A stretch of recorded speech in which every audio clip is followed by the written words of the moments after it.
वल्लभ भाई पटेल जी का जन्म जो है 31 अक्टूबर 1875 गुजरात के नाडियाड जिले में हुआ था।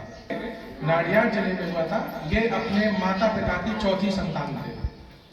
और सरदार वल्लभ भाई पटेल का जो है हमारे देश की जो आज़ादी दिलाने में बहुत ही महत्वपूर्ण योगदान रहा है।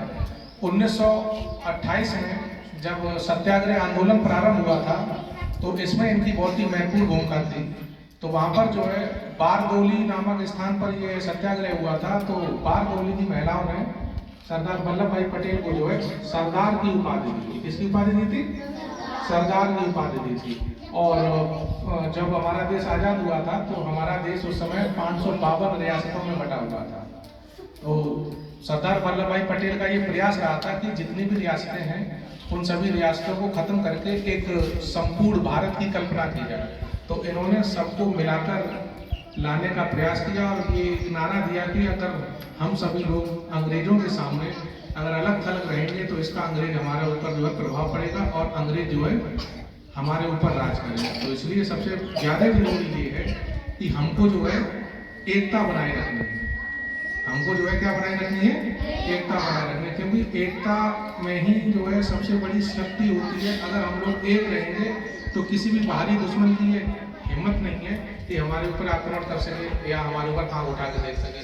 आप यही एग्जाम्पल ले लो, जैसे आपके गांव में 10 परिवार हैं और 10 परिवार में से सब लोग अलग अलग हो जाए, 2-2 परिवारों में बट जाए, तो बाहरी व्यक्ति जो आएगा वो सब पे आक्रमण करेगा। आक्रमण करेगा कि नहीं करेगा?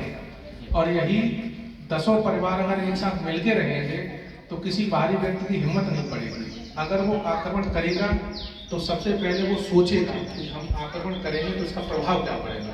तो इसीलिए उन्होंने जो है सरदार वल्लभ भाई पटेल ने नारा दिया, एकता का नारा दिया। और उन्होंने आज हम लोग रन फॉर यूनिटी के नाम से पीस को जानते हैं। और हमारे मतलब माननीय प्रधानमंत्री जी ने गुजरात के अहमदाबाद जिले में इनकी सरदार वल्लभ भाई पटेल की एक मूर्ति की स्थापना की थी जो हमारे भारत की सबसे बड़ी है।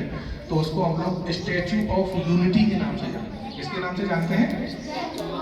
स्टैचू ऑफ यूनिटी के नाम से जानते हैं। इन्होंने एकता के लिए इतने अच्छे प्रयास किए थे कि हम सब लोग को आज जो हम अपने किताबों में पढ़ते हैं कि इन्होंने सबसे बड़ा ये प्रयास किया था कि हम सब लोगों को संगठित रहना सिखाया। और किसी भी देश का विकास तभी संभव है जब उस देश के नागरिक एकता के रूप में रहे। ऐसा नहीं है कि हिंदू अलग हो जाए, मुस्लिम अलग हो जाए, सिख अलग हो जाए, बौद्ध अलग हो जाए, तो क्या हमारा भारतवर्ष महान बनेगा? नहीं बनेगा।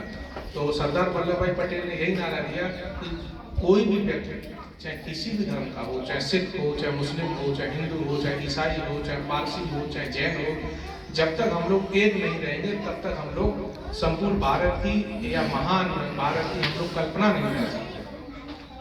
सरदार वल्लभ भाई पटेल ने क्या था कि अपने भारत की स्वतंत्रता में या क्रांतिकारी आंदोलन में बहुत